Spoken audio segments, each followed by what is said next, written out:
Okay so hi everyone, welcome back to my channel. अगर आपने मेरी प्रीवियस वीडियो देखी होगी तो उसमें आपको पता होगा कि मैंने क्लास 12 में पीसीएम में नॉन मेडिकल स्ट्रीम में पर्टिकुलरली 94% स्कोर किया है।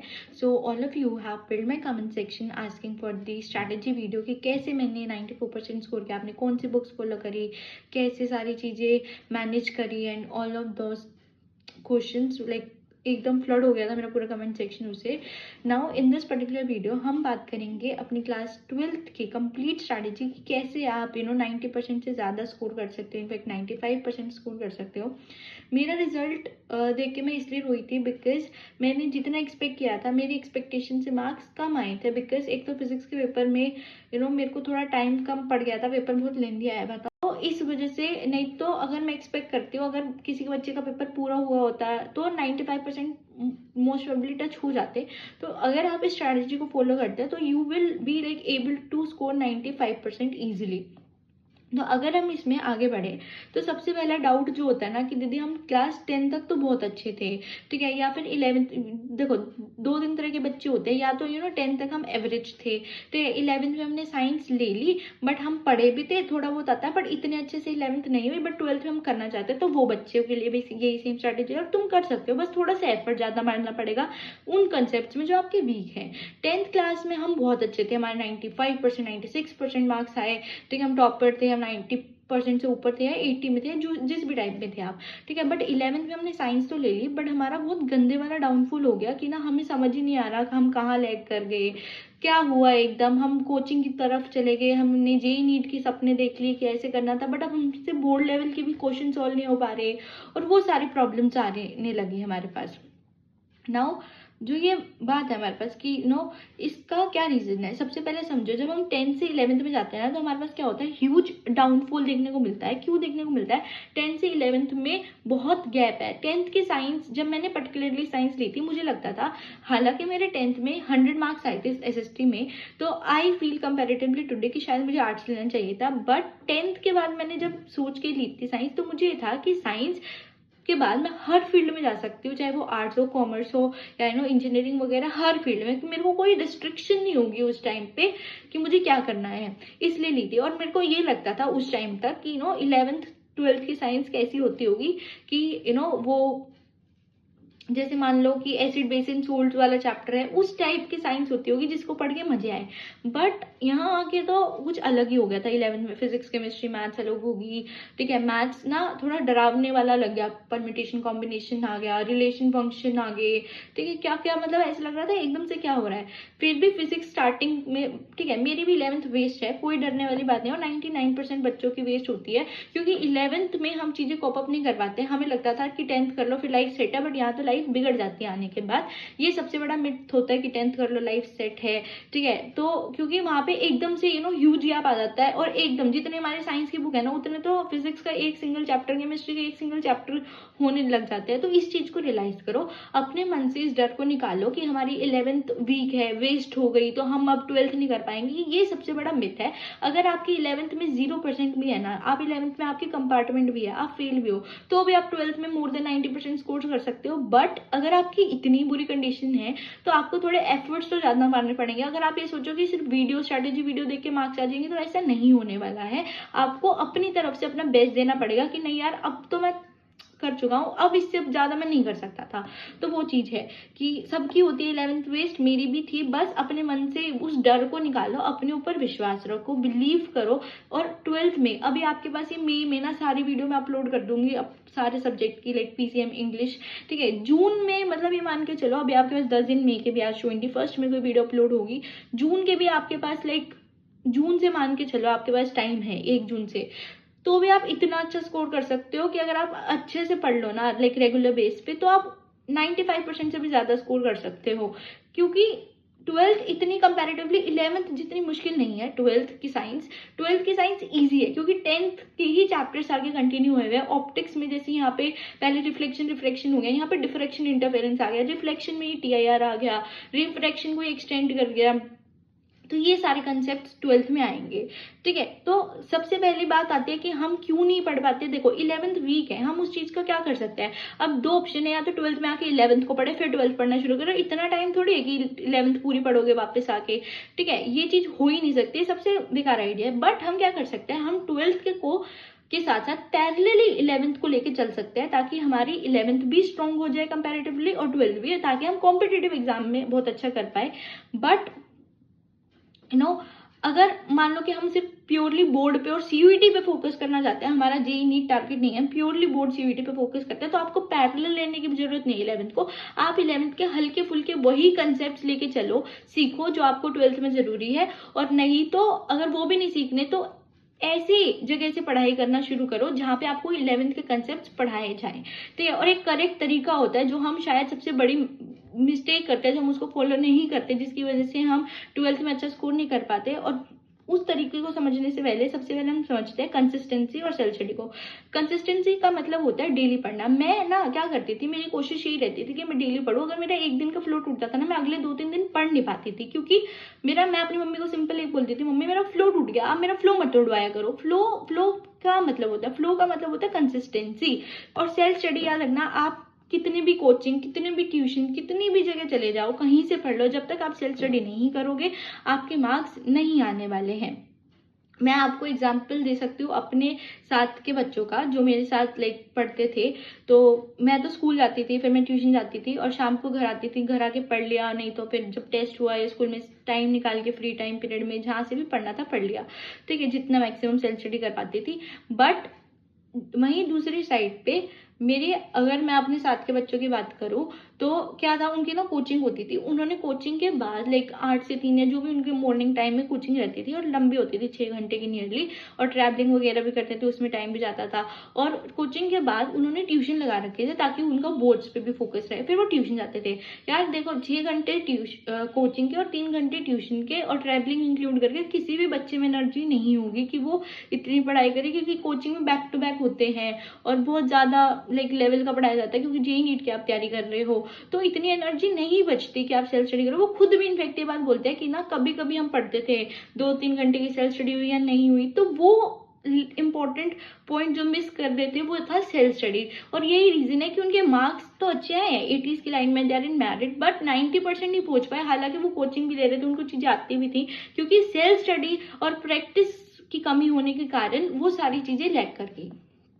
नाउ अगर आगे बात करें केमिस्ट्री में, तो अब इंडिविजुअल सब्जेक्ट की बात करेंगे। आगे वाले वीडियोस में हम इंडिविजुअली केमिस्ट्री में कौन सी बुक्स फॉलो करनी चाहिए, कौन से रिसोर्सेज, कौन से कैसे नोट्स का सही तरीका होता है, कौन से यूट्यूब से अगर आप पढ़ रहे हो। देखो टीचर एक बहुत इंपॉर्टेंट रोल प्ले करता है हम सबकी जर्नी में। टीचर कौन सी, आपको डिसाइड करना है कि मेरे को इन टीचर्स का पर्टिकुलरली समझ में आता है कि इन टीचर से ही मैं पढ़ूंगी और इन टीचर को फॉलो कर लो।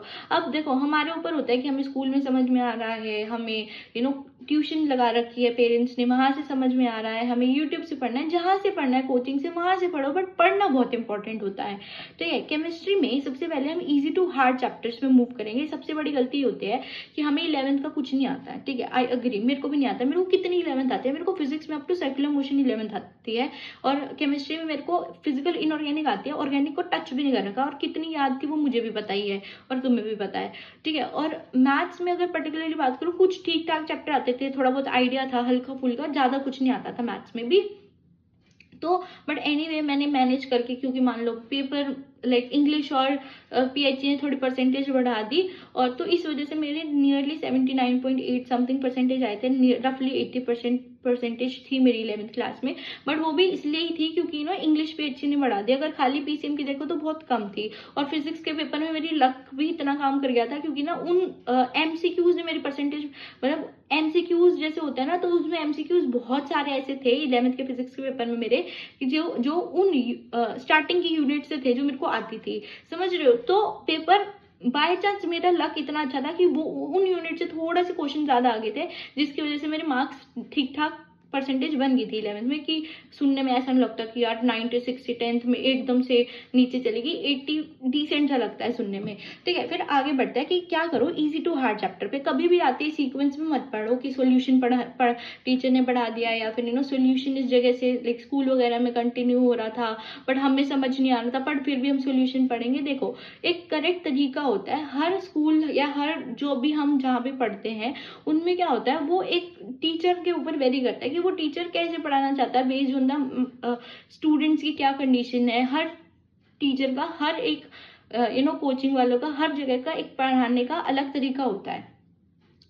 तो मैं पर्सनली ऐसा सजेस्ट करती हूँ जो मैंने अपनाया है, क्योंकि मेरे को 11th का भी कुछ नहीं आता था, इस वजह से कि इजी टू हार्ड चैप्टर्स पे पहले वो चैप्टर जिसमें 11th के कंसेप्ट्स नहीं लगते वो पढ़ो, फिर धीरे धीरे आपका जब कॉन्फिडेंस बिल्ड हो फिर आप मुश्किल चैप्टर्स पे या फिर ऐसे चैप्टर्स पे जहाँ 11th का रोल प्ले करता है वो करो।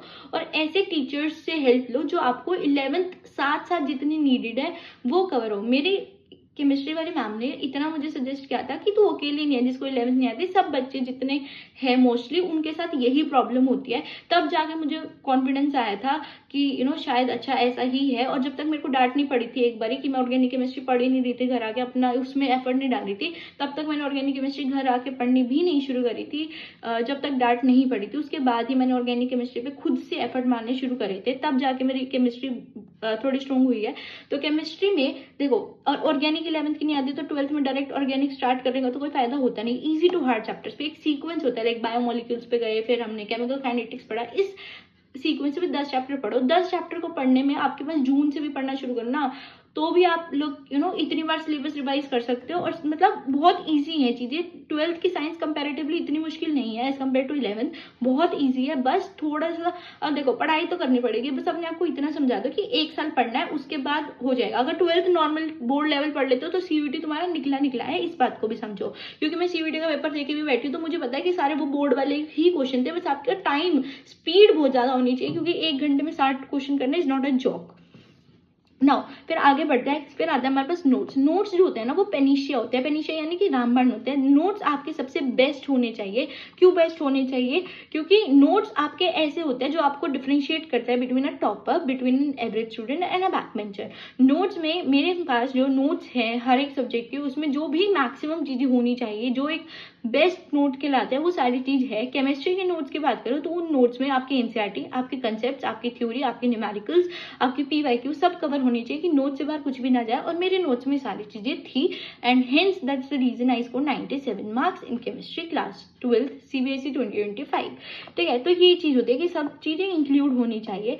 11th वीक है, कोई दिक्कत नहीं है। 11th वीक है तो क्या हो गया, अगर आप कोचिंग ले रहे हो तो 11th को पैरेलल लेके चलो। अगर आप प्योरली बोर्ड ओरिएंटेड हो तो 11th के सिर्फ उन कंसेप्ट्स पे फोकस कर लो जो नीडेड है, वो भी आपको अलग से कुछ नहीं करना, आपके टीचर होपफुली बता दे साथ साथ। और इसी प्रॉब्लम को ओवरकम करने के लिए, क्योंकि जब मैंने लास्ट 2 वीडियो अपलोड करी थी जो मैंने शायद अब डिलीट कर दी है, उन 2 वीडियोस के कमेंट्स पढ़ के आपको केमिस्ट्री से लाइक जो मेरे पोस्ट है उसमें भी केमिस्ट्री से इतना डरने की जरूरत नहीं है। केमिस्ट्री को हम सिंप्लीफाई करके चलेंगे, जितना 12th के बोर्ड में रेलिवेंट है, जितना सीवीटी के लिए रेलिवेंट है, इतना हम कंसेप्ट पढ़ के चलेंगे ताकि कोई चीज उससे बाहर ना है। और दूसरी चीज ये कि 11th के जितने कंसेप्ट आपके 12th में लगेंगे उसको उसी पॉइंट पे, उस चैप्टर में exactly at that second cover करते हुए चलेंगे। कैसे कवर करते हुए चलेंगे? तो देखो, अगर आपको मेरी सीरीज फॉलो नहीं करनी, जो टॉपर सीरीज एक सीरीज है जो कि मैं 25th में से स्टार्ट कर रही हूँ, जो ऑफिशियली 21 में से होनी थी, but due to certain reason ये 25th में से स्टार्ट होगी। डेली रात को 7 बजे एक लेक्चर अपलोड होगा। वो लेक्चर ज्यादा बड़ा नहीं होगा, 30 से 40 मिनट का लेक्चर होगा। उस लेक्चर को आपको देखना है। उस लेक्चर में आपकी इच्छा है कि आप साथ साथ नोट्स बनाना चाहो, जब वीडियो देख ली उसके बाद नोट्स बनाना चाहो, पर नोट्स अपने हाथ से बनाने ज्यादा जरूरी है। नोट्स बनाने के बाद आपको रिवाइज करना है जो चीज मैंने आपको पढ़ाई। 30 से 40 मिनट की वीडियो है, उसके बाद आप उसके नोट्स बनाओगे। ठीक है, थोड़े बहुत जितना साथ साथ लिख सकते हो तो उतना साथ साथ लिख लो, थोड़ा बहुत बच गया तो उसको बाद में लिख लेना। और उसको आपको 15 से 20 मिनट मैक्सिमम, आधे घंटे मैक्सिमम लगेगा क्या रिवाइज करने में नोट्स, अगर आपको बहुत ज्यादा वीक हो। और नहीं तो 15 मिनट डिसेंट होता है कि इतना ही लगेगा रिवाइज करने में, क्योंकि 30-40 मिनट का लेक्चर है। अगर मैं 30-40 मिनट का लेक्चर भी अपलोड कर रही हूँ तो भी लाइक 10 दिन में बायोमोलिक्यूल्स इंक्लूडिंग पीवाईक्यूज सब खत्म हो जाएगा। और सोचो आपको 30-40 मिनट का लेक्चर है, आप नोट्स बनाए 1 घंटे मैक्सिमम में आपके नोट्स भी और लेक्चर्स दोनों कवर हो गया, और आपको आधा घंटा खुद रिवाइज करो, वो रिवीजन सेल्फ स्टडी के अंदर ही आ गई तो 1.5 घंटा हो गया। आपको उसके बाद ना तो आपको एनसीईआरटी रीड करनी, ना आपको उसके बाद एनसीईआरटी के क्वेश्चन करने, ना आपको उसके बाद पीवाईक्यूज करने, क्योंकि पीवाईक्यू का सेशन में दूंगी और पीवाईक्यू के सेशन में एक आधा क्वेश्चन जो एनसीईआरटी का ऐसा होगा जो शायद नोट्स वाले पार्ट में कवर नहीं हो, वो पीवाईक्यू वाले सेशन में हो जाएगा। तो ओवरऑल देखा जाए तो सारी चीज तो मैं ही कवर करा रही हूँ, आपको तो सिर्फ वो लेक्चर देखना है और आपको उसके बाद खुद से रिवाइज करने हैं, और वो रिवाइज करना ही तो सेल्फ स्टडी हो गया, तो कुछ ज्यादा करना ही नहीं। तो डेली 7 बजे एक लेक्चर अपलोड होगा, आप चाहो तो इसको फॉलो कर सकते हो। इसमें मैं इंश्योरेंस दे सकती हूँ बोर्ड का और सीवीटी का पेपर इससे बाहर नहीं आएगा। और सेकेंडली कि इस सीरीज में हम अपने 11th के डर को खत्म करते हुए आगे बढ़ते हुए पढ़ेंगे। नाउ दूसरा, अगर मान लो कोई मेरी सीरीज नहीं फॉलो करना चाह रहा है, अगर आप देखो कहीं और भी पढ़ते हो तो भी आप इस सीरीज को ले सकते हो कि ज्यादा टाइम आपका खाएगा नहीं, मैक्सिमम 1.5 घंटा, इतना तो हम इंस्टाग्राम स्क्रॉल करने में निकाल देते हैं।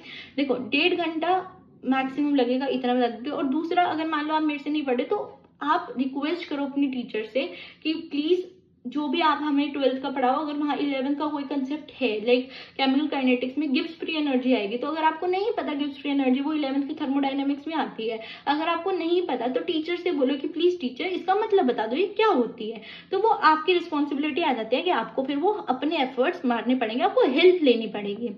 ठीक है, now moving forward to the next subject that is maths. Maths में भी ये इंपॉर्टेंट होता है, इजी टू हार्ड चैप्टर्स पे जाओ, उन चैप्टर्स को मत छोड़ो जहाँ पे 11th का कंसेप्ट लग रहा है। बट इतना बता देती हूँ, मैथ्स में फिजिक्स या केमिस्ट्री के कंपैरिजन में 11th ज्यादा यूज होता है, 11th के कंसेप्ट मैक्सिमम जगह पे यूज होता है। अगर हम ट्रेंड को फॉलो करते हैं तो हम सबसे पहले घुसते ही 12th के अंदर रिलेशन फंक्शन वाला चैप्टर पढ़ना शुरू करते हैं। रिलेशन तो बहुत ईजिली हो जाता है, reflexive, symmetric, transitive, but function हमारे से नहीं होता क्योंकि वहां पे रेंज डोमेन का कंसेप्ट लग जाता है।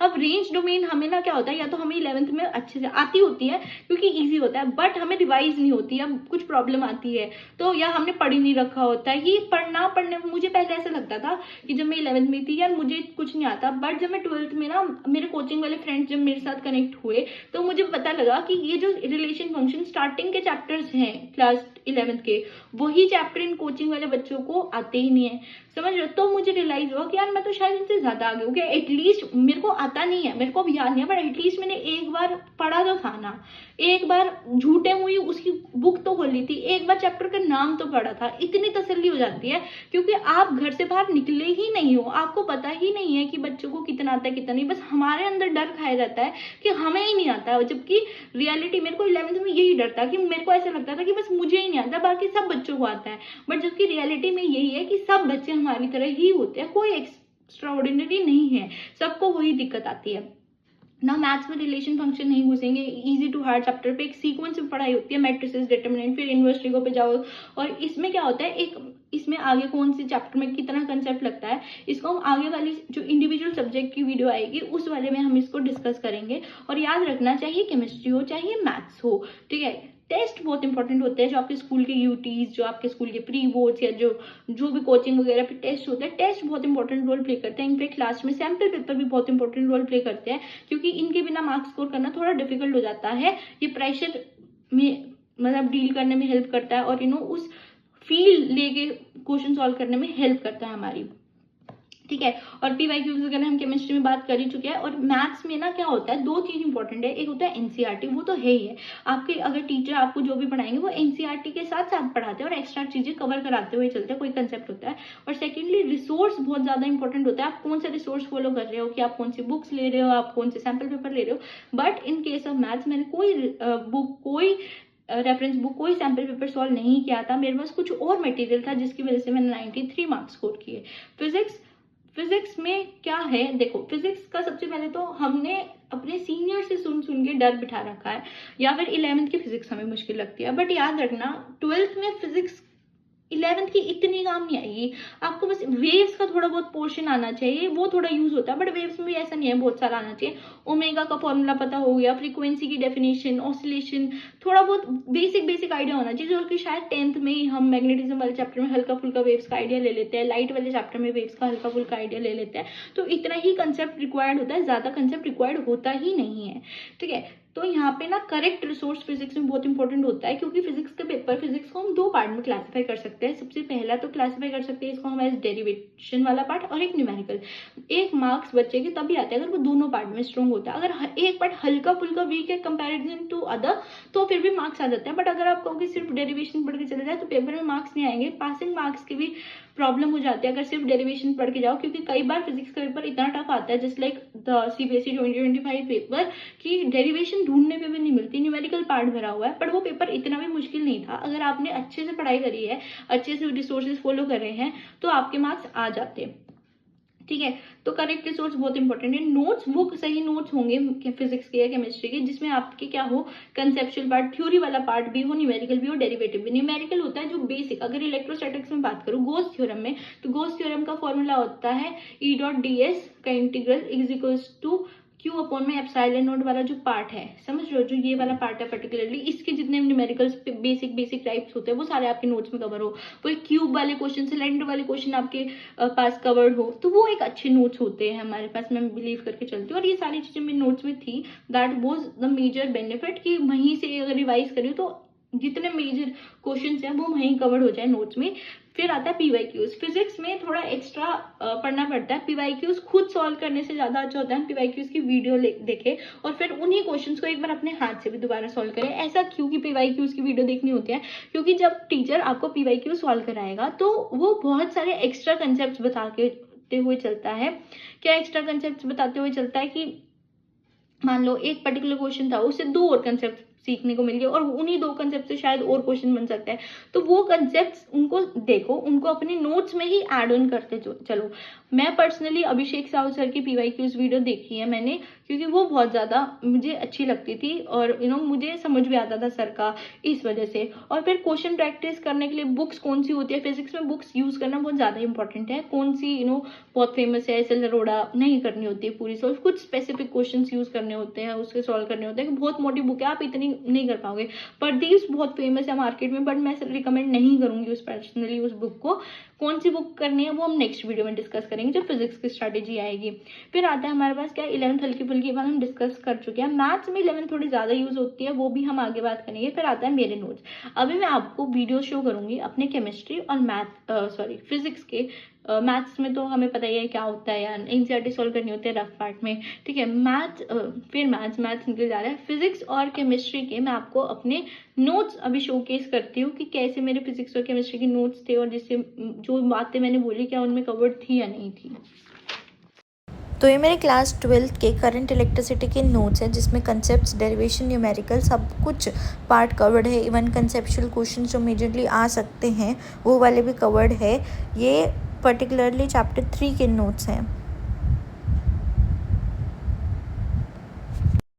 ऑल्सो अगर आप मेरे से कनेक्ट करना चाहो, कोई डाउट पूछना चाहो, you can connect over my Instagram handle as Alisha Rajesh Bhatia, and there I can solve your doubts like related to regular versus dummy. We have major doubts because one of the comments was that. So because separate video on such topics would take time, and if you have like really urgent you can ask there as well. तो इसी chapter के है like एक चीज़ in depth in detail highlight करके सारी चीज़ लिखी हुई है। मतलब इससे ज़्यादा बेस्ट नोट्स मुझे नहीं लगता आपको और कहीं पे शायद मिल पाए, और इस फॉर्म में स्पेशली बने हुए। पता है क्या, जब नोट्स अच्छे होते हैं ना तो आपका पढ़ने का मन भी करता है comparatively. And for such content series and strategy do subscribe to the channel. और हम बहुत क्लोज है लाइक 1000 हिट करने के, बिकॉज 1000 हिट हो जाते हैं बहुत सारे फीचर्स एक्सेस हो सकते हैं, फिर हम लाइव वगैरह में भी बात कर सकते हैं एंड ऑल दोज थिंग।